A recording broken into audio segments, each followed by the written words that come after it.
عليكم ورحمة الله وبركاته.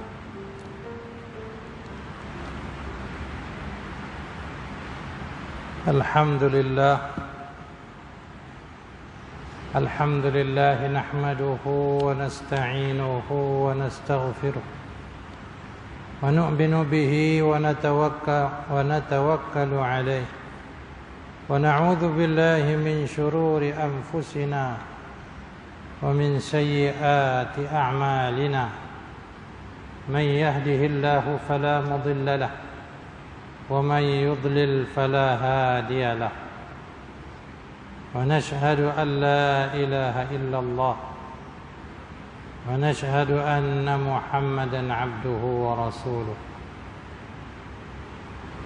رب اشرح لي صدري ويسر لي أمري واحلل عقدة من لساني يفقه قولي.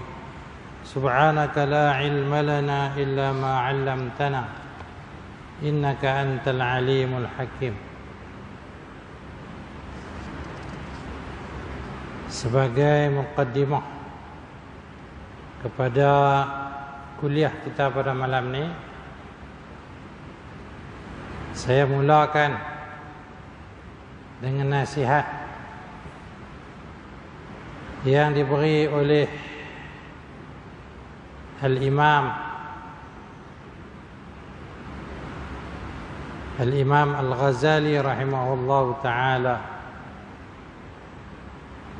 wa nafa'na bi'ulumihi fid darain. Melalui kitab dia yang diberi nama Mukashafatul Qulub Al-Muqarrib ila 'Allamil Ghuyub, sebuah kitab yang dikarang oleh Imam Ghazali yang bertajuk, kalau kita terjemah ke dalam bahasa Melayunya, membuka ataupun menyingkap hati-hati yang menghampirkan kepada Allah Subhanahu wa taala yang sangat-sangat mengetahui perkara-perkara yang gaib. Jadi nasihat-nasihat Imam Ghazali yang tertulis di dalam kitab ini insya-Allah dapat menerangkan hati kita, membuka hati kita yang tertutup. Hati kita yang tertutup dengan keduniaan ni, dengan macam-macam benda. Semoga dapat membuka hati kita, sehingga dengan ini kita akan pertama hampir kepada Allah Subhanahu wa taala. Saya ambil sikitlah nasihat Imam Ghazali. Saya nak bagi nasihat pun tak padat. Kita ambil nasihat daripada ulama-ulama.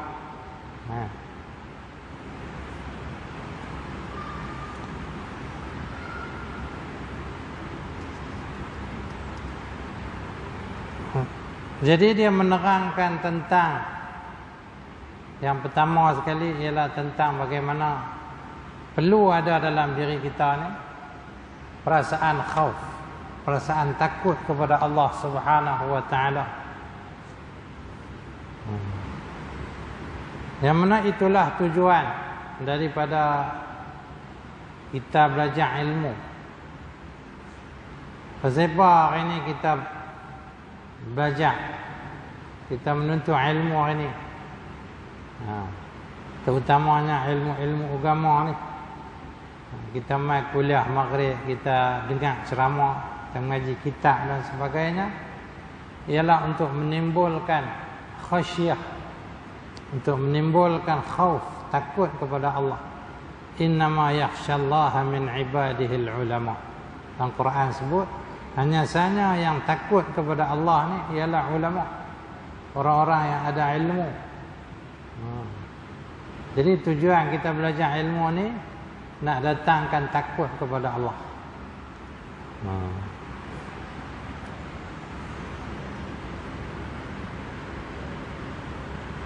Maka Imam Ghazali mendatangkan satu hadis daripada Nabi sallallahu alaihi wasallam, di mana baginda sallallahu alaihi wasallam telah bersabda, innallaha ta'ala khalaqa malakan lahu janahun fil masyriq wa janahun fil maghrib wa ra'suhu tahta al-'arsy wa rijlahu tahta al-ardi as-sabi'ati wa 'alayhi bi adadi khalqillahi ta'ala rishun fa idza shalla rajulun aw imra'atun min ummati 'alayya amarahu Allah ta'ala bi ayyan ghamis fi bahrin min nurin tahta al-'arsy fayanghamisu fihi thumma yakhruju wa yanfudhu janahahu fayaqturu min kulli rishatin qitratun fayakhluqu Allah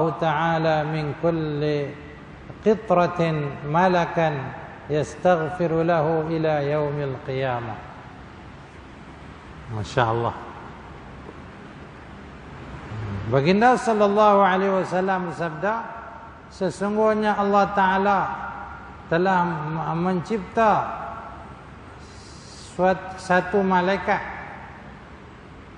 yang mempunyai sayap di sebelah timur. Sayapnya di sebelah timur, mencakupi timur. Dan sayap di sebelah maghrib, di sebelah barat. Ada sayap sebelah timur, ada sayap sebelah apa panggil barat. Dua sayap lah. Malaikat ni ada dua sayap, satu sebelah timur, satu sebelah barat. Dan kepalanya di bawah arasy. Kepala malaikat tadi di bawah arasy. Dan dua kakinya di bawah bumi yang ketujuh. Bumi pun ada 7 lapis, bawah bumi yang ketujuh. Dua kaki dia tadi. Kepala di bawah arasy. Dan di atas malaikat ni ada bulu yang sebanyak ciptaan Allah Subhanahu wa taala.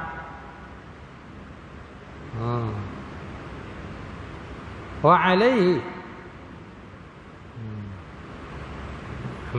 wa 'alal malak. Maknanya di atas malaikat tadi ada sebanyak ada bulu sebanyak ciptaan Allah taala. Ciptaan Allah Ta'ala ni tak boleh nak kira. Banyaklah sangat. Bulu sebanyak tu.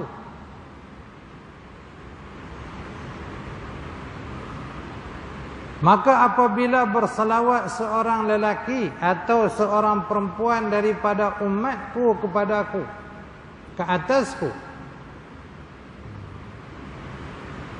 Allah Ta'ala menyuruh malaikat tadi untuk menyelam di dalam lautan daripada cahaya di bawah arasy.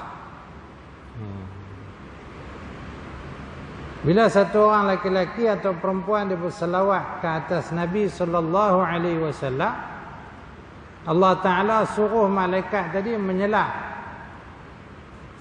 dalam lautan daripada cahaya di bawah arasy.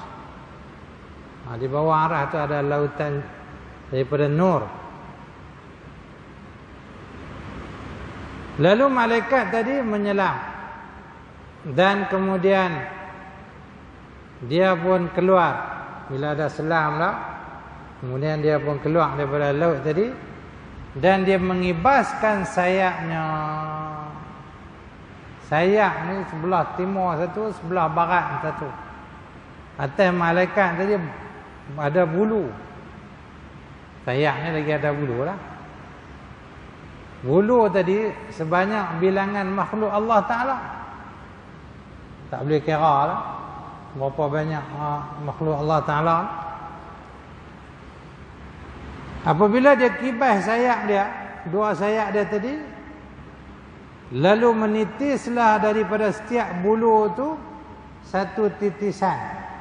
Setiap bulu tu keluar satu titisan dari kibas sayap dia, jatuh bulu tu sebanyak ciptaan Allah Taala tu. Setiap bulu tu keluar satu titisan. Maka Allah Subhanahu wa taala menciptakan daripada setiap satu titisan tadi seorang malaikat pula. Daripada setiap satu titisan tu yang sebanyak makhluk Allah Taala tu, Allah Taala cipta malaikat, satu malaikat yastaghfiru lahu ila yaumil qiyamah. Yang mana dia memohon ampun untuk orang yang berselawat tadi sehingga hari kiamat. Nak cerita betapa besarnya kita berselawat kepada baginda sallallahu alaihi wasallam.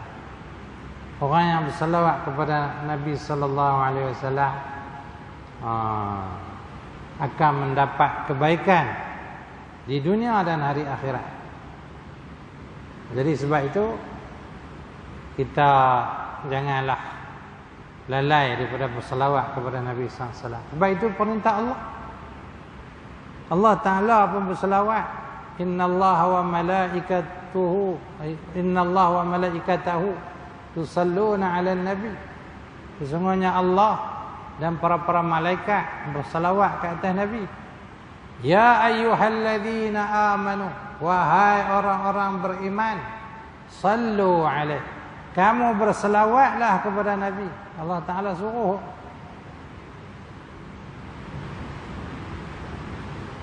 Satu perintah yang mana Allah Taala suruh dan dia sendiri buat juga.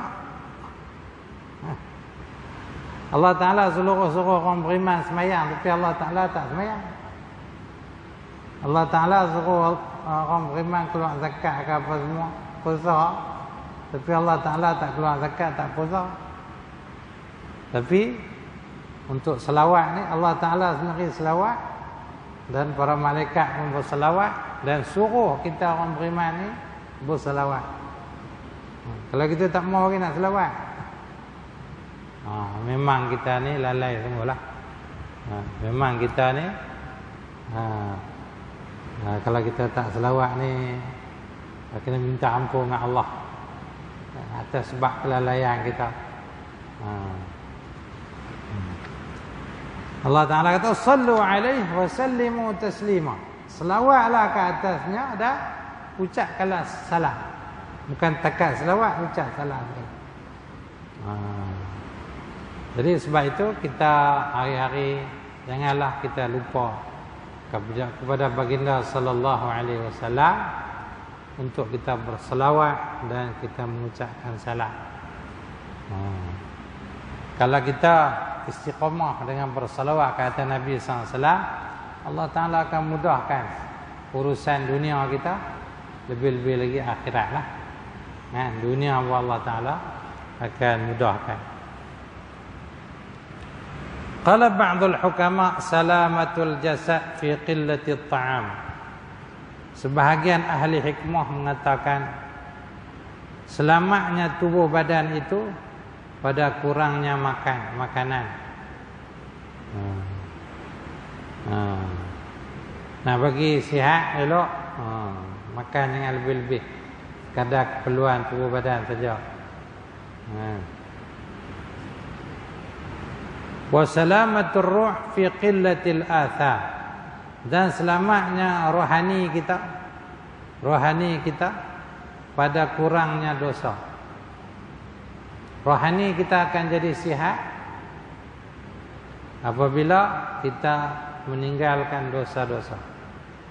Bila rohani sihat, maka akan bertambahlah amal agama dalam diri kita. Amal-amal saleh akan bertambahlah dalam diri kita.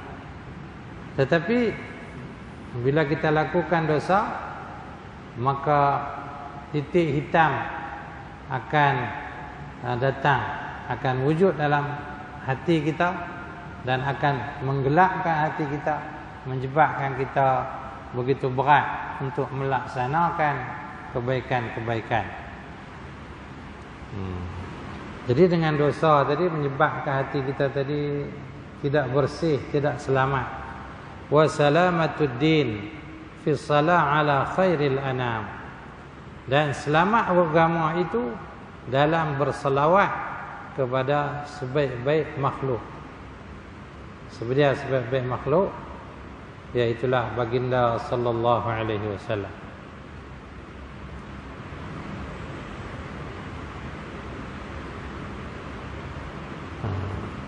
Jadi berkaitan dengan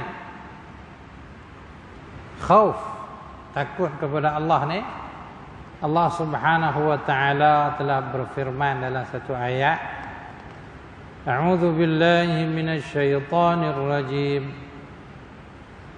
Ya ayyuhalladzina amanu taqullah. Perintah, wahai orang-orang yang beriman, takutlah akan Allah. Ittaqullah dengan mana? Yakhshawullah. Takutlah akan Allah Subhanahu wa taala. Macam mana nak takut kepada Allah? Tinggalkan segala larangan Allah Subhanahu wa taala. Itu maksud takut kepada Allah. Lakukan segala ketaatan yang diperintahkan Allah Subhanahu wa taala kepada kita. Itu makna takut kepada Allah. Wal tanzur nafsum ma qaddamat lighad. Dan hendaklah merenung hendaklah merenung setiap jiwa akan apa yang ia telah lakukan untuk hari esok. Fikirlah manusia, setiap jiwa hendaklah memikirkan apa yang dia telah lakukan untuk esok. Jadi setiap orang daripada kita, Allah Ta'ala suruh kita fikir, renung apa yang telah kita berikan untuk esok, untuk hari kiamat lah. Esok di sini maksud dia liyaumil qiyamah. Apa yang dia telah lakukan untuk hari kiamat ni, apa persediaan yang telah dia buat. Kita kena bersedia dengan melakukan ketaatan kepada Allah, dengan memperbanyakkan masa kita melakukan ketaatan kepada Allah Subhanahu wa taala, ibadah kepada Allah Subhanahu wa taala. Yani amilat liyaumil qiyamah, ia beramal untuk hari kiamat. Wa ma'nahu tasaddaqu wa'malu bit-ta'ah litajidu thawabaha yaumal qiyamah. Jadi mufassir menyebut maknanya tasaddaqu, bersedekah. Banyaklah bersedekah. Jadi bila kita banyak bersedekah ni, harta, kalau kita ada harta kita banyak bersedekah, maknanya kita telah beri untuk hari kiamat lah. Yang kita makan, yang kita pakai tu, yang tu habis di dunia.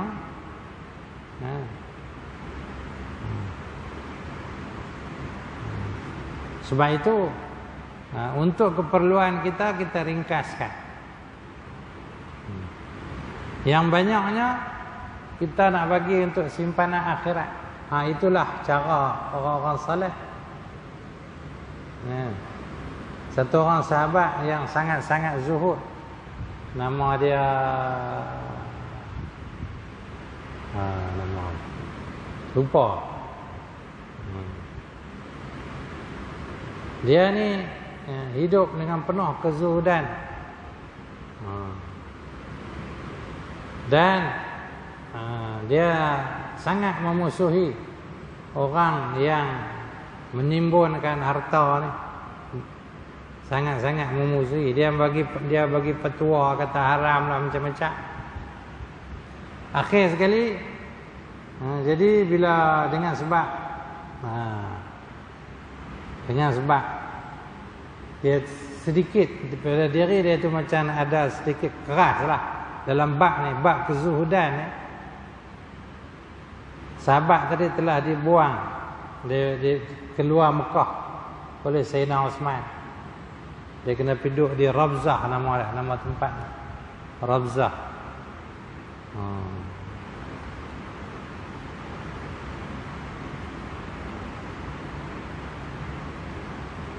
Dan dia hidup dengan penuh kezuhudan. Siapa yang ziarah ke rumah dia akan layan yang sebaik-baiknya. Dia bagi layan pada tetamu tadi dengan benda yang paling baik daripada harta-harta dia. Dan tak ada apa satu dalam rumah dia. Dalam rumah dia tak ada apa satu. Bila sahabat dia tanya, kamu hidup dengan begini sederhana, satu apa pun tak ada dalam rumah kamu, perabot dalam rumah pun tak ada. Dia kata, aku dah hantar ke sana. Aku hantar ke sana. Bukan tak ada, cuma hantar ke sana, hantar ke akhirat. Jadi untuk keperluan dunia ni kita ringkaskan, selebihnya kita beri untuk alam akhirat, untuk kehidupan di sana. Maka dalam ayat ni disebut qaddamat lighat. Qaddamat ni makna beri. Wal tanzur nafsum ma qaddamat lighat. Hendaklah berfikir, hendaklah merenung setiap jiwa apa yang dia telah beri untuk esok. Untuk akhirat ni apa yang dia beri. Biasanya kita beri benda-benda lah, benda dunia. Itu yang kita bersedekah tu. Dia suruh bersedekah banyak untuk kita hantar alam akhirat. Dan beramal, dan wa'malu bitta'ah, dan hendaklah kamu beramal dengan ketaatan supaya kamu mendapati pahalanya pada hari kiamat nanti. Wattaqullah, sekali lagi Allah Ta'ala ulang, takutlah kamu kepada Allah. Innallaha khabirum bima ta'malun. Sesungguhnya Allah Ta'ala sangat mengetahui dengan apa yang kamu lakukan. Mengetahui bukan mengetahui dengan macam kita tahu ni. Mengetahui Allah Ta'ala ni sangat mendalam, zahir dan batin. Sampai ke dalam hati kita, gerakkan hati kita tadi. Daripada fa innal malaikah was sama wal arda wal lail wan nahar yawm al qiyamah yashhaduna bima amila ibnu adam min khairin aw syarrin ta'atin aw ma'siyah hatta inna jawarihahu tashhadu alaihi. Sesungguhnya malaikat langit, bumi, malam, siang pada hari kiamat nanti akan menyaksikan, akan menjadi saksi dengan amalan anak Adam, sama ada kebaikan atau kejahatan, taat ataupun maksiat. Maka jadi saksi semua malaikat. Sebab hari kiamat ni hari penghisapan. Hari kiamat ni hari adanya mahkamah Allah Subhanahu wa taala. Allah Taala mengadili manusia. Dunia ni pun kalau nak adil, nak kena ada saksi, nak ada bukti, barulah kes itu boleh disabitkan. Jadi begitulah pada hari kiamat nanti ada saksi-saksi dia, ada bukti-bukti dia tentang amalan-amalan manusia. Yang menjadi saksi ini ialah apa yang di sekeliling kita, malaikat-malaikat, langit, bumi, malam, siang.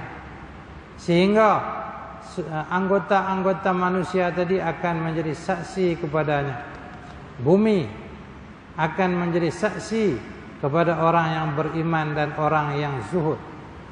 Bumi ini akan jadi saksi kepada orang beriman dan orang yang zuhud. Bumi akan berkata, "Shalla alayya." Si pula yang beriman ni sembahyang atasku, wa shama wa hajja. Dia berpuasa, berhaji di atasku. Wa jahada, dia berjihad di atas bumiku, di atas diriku. Bumi kata, Lalu bergembiralah orang yang beriman dan orang yang zuhud tadi. Begitu juga dia menjadi saksi kepada orang yang kafir bumi ini dan orang yang melakukan maksiat. Bumi berkata, asyraka alayya, semasa dia hidup atasku ni dia syirik kepada engkau wahai Allah. Wa zana, dia buat zina. Wa syaribal khamra, dia minum arak. Wa akalal haram, makan benda haram. Bumi ni jadi saksi. Faya wailahu inna qashahu fil hisab arhamur rahim. Maka sangatlah celaka orang yang diperhalusi oleh Allah Subhanahu wa taala pada menghisabnya. Jadi kita tak maulah di hari akhirat nanti Allah taala perhalusi semua amalan-amalan kita. Mampu kita. Jadi kita banyak kalah saksi-saksi di atas muka bumi ni. Kita bagi banyak lagi saksi-saksi. Tanah sini semua ada saksi. Supaya cover saksi-saksi yang menjahanamkan kita ni.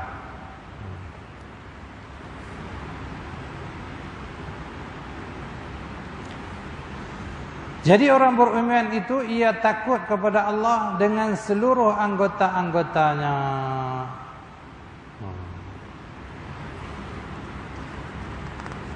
Jadi orang beriman macam mana dia nak takut dengan Allah? Adakah sekadar ucapan takut? Adakah sekadar lidah? Bahkan seluruh anggota-anggota dia. Jadi Al-Faqih Abu Layth As-Samarqandi mengatakan tanda takut kepada Allah itu zahir dalam 7 perkara. Nanti lepas ni kita akan cerita tentang 7 perkara tanda-tanda takut kepada Allah Subhanahu wa taala. Jadi kita sambung kitab kita Bulughul Maram pada membicarakan dalil-dalil hukum.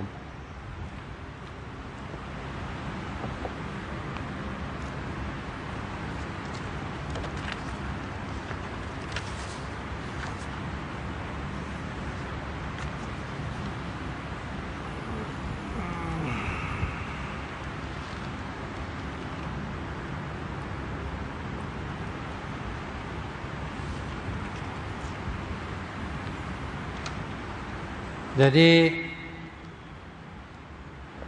kita sampai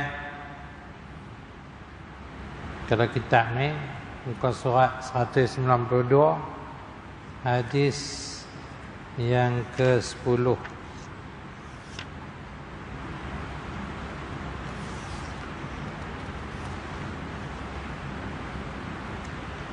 Hadis yang ke-10 bahagian puasa sunat. Hadis-hadis yang berkaitan dengan puasa sunat. Hadis yang ke-10. An Abi Hurairah radhiyallahu ta'ala anhu qala qala Rasulullah sallallahu alaihi wasallam. An Abi Hurairah radhiyallahu ta'ala anhu 'anil Nabi sallallahu alaihi wasallam qala la takhussu ليلة الجمعة بقيام من بين الليالي ولا تخص يوم الجمعة بصيام من بين الأيام إلا أن يكون في صوم يصومه أحدكم رواه مسلم. Hadis ini daripada Abi Hurairah radhiyallahu taala anhu daripada Nabi sallallahu alaihi wasallam. Nabi sallallahu alaihi wasallam bersabda, jangan kamu tentukan saja malam Jumaat itu dengan mengerjakan sembahyang malam daripada sekalian malam. Dan jangan pula kamu tentukan hari Jumaat itu dengan puasa sunat daripada sekalian hari, melainkan pada puasa yang mempuasakan akan dia seseorang kamu. Jadi dalam hadis ni Nabi SAW bersabda, jangan khususkan malam Jumaat tu dengan ibadah.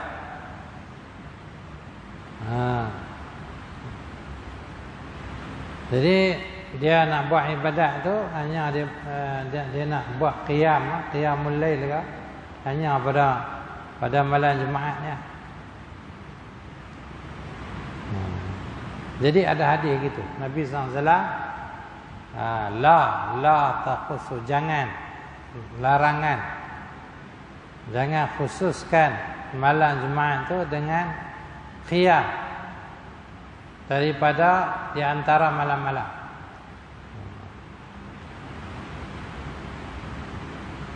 Dan Nabi SAW sebut lagi, jangan khususkan hari Jumaat itu dengan puasa di antara hari-hari, kecuali puasa yang memang menjadi kebiasaan dia berpuasa pada hari itu.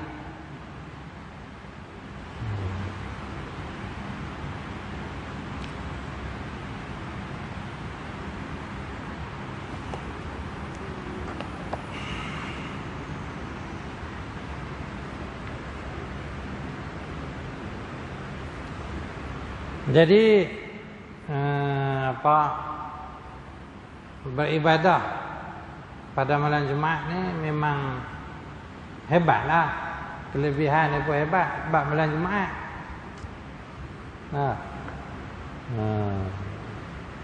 Doa pun mustajab.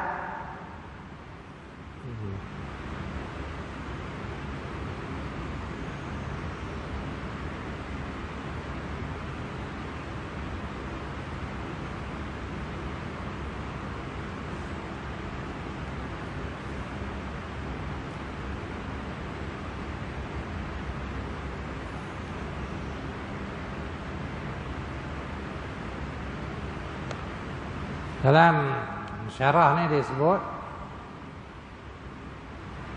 jangan khususkan malam Jumaat ni dengan ibadah, dengan salat. Misalnya dia nak buat sembahyang sunat, dia buat malam Jumaat, dia buat khusus malam tu saja. Ataupun bacaan tertentu malam Jumaat, dia baca malam Jumaat yang bukan menjadi kebiasaan.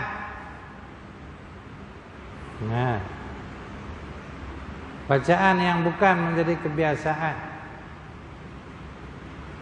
melainkan kita kata memang ada hadis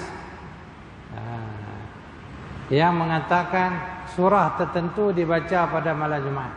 Ada kelebihan dia. Ada hadis-hadis yang menyebut kata tanpa baca di malam Jumaat macam surah Kahfi. Memang ada hadis orang baca surah Kahfi malam Jumaat. Yang tu tak apa.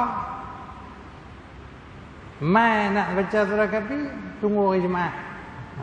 Tak apalah, pasal memang hadis. Ada nas yang menunjuk kata benda tu dibaca pada malam Jumaat. Itu tak apa. Sebab ada pengkhususan dah untuk amalan itu dibuat pada malam Jumaat, yang tu tak apa. Ini kalau ibadah-ibadah lain yang benda-benda sunat lah, dia buat khas untuk malam tu.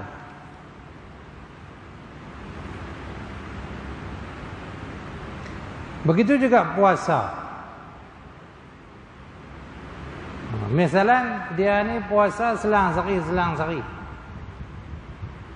sampai hari Jumaat, itu kena berbetulan dengan hari yang dia biasa puasa. Yang tu tak apa, pasal dia dah biasa dah puasa hari tu.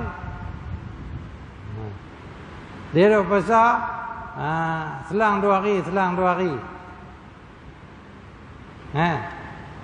Mai kena yang giliran nak puasa tu jatuh hari Jumaat. Yang tu tak apa, pasal kebiasaan dia dah. Yang ni saja-saja hari Jumaat dibuat puasa.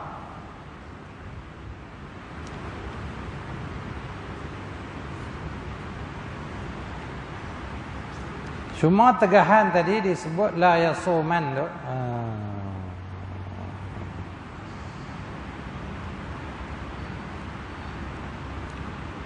Tegahan tadi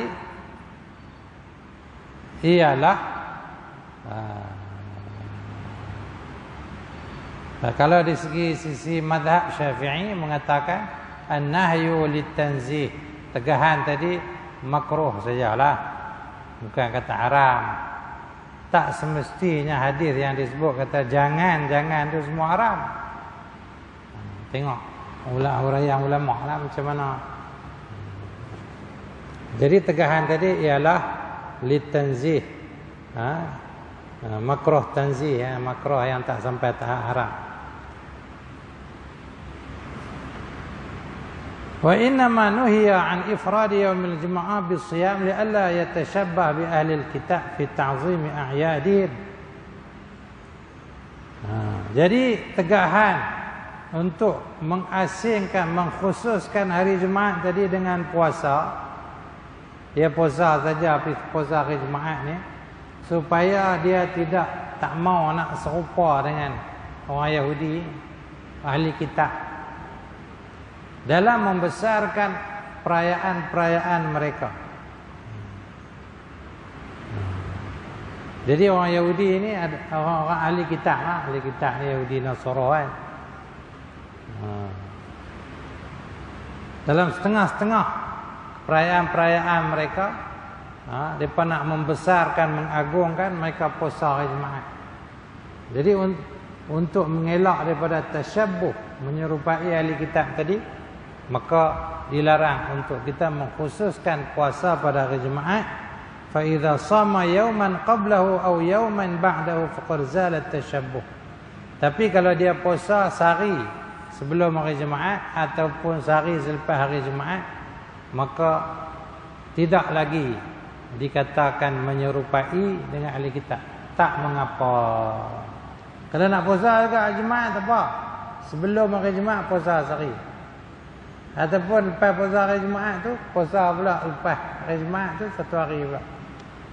Maka hilanglah kata-kata yang dikatakan makruh tadi.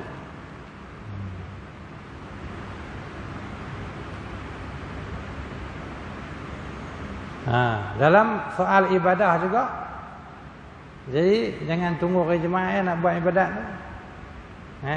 Malam-malam lain buat juga. Kecuali ada khusus ibadah yang tertentu, ada nas yang mengatakan kelebihan kita lakukan perkara tadi pada hari Jumaat, pada malam Jumaat. Contohnya surah Kahfi. Dia baca surah Kahfi tu hari Jumaat, itu tak apalah, pasal ada datang nas.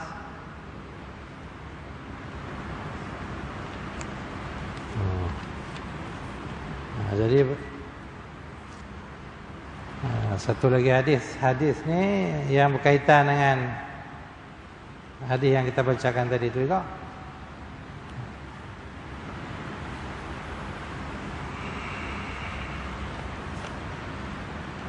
An Abi Hurairah radhiyallahu ta'ala anhu qala qala Rasulullah sallallahu alaihi wasallam la yasumanna ahadukum yawmal jumu'ati illa ay yasuma yawman qablahu aw yawman ba'dahu.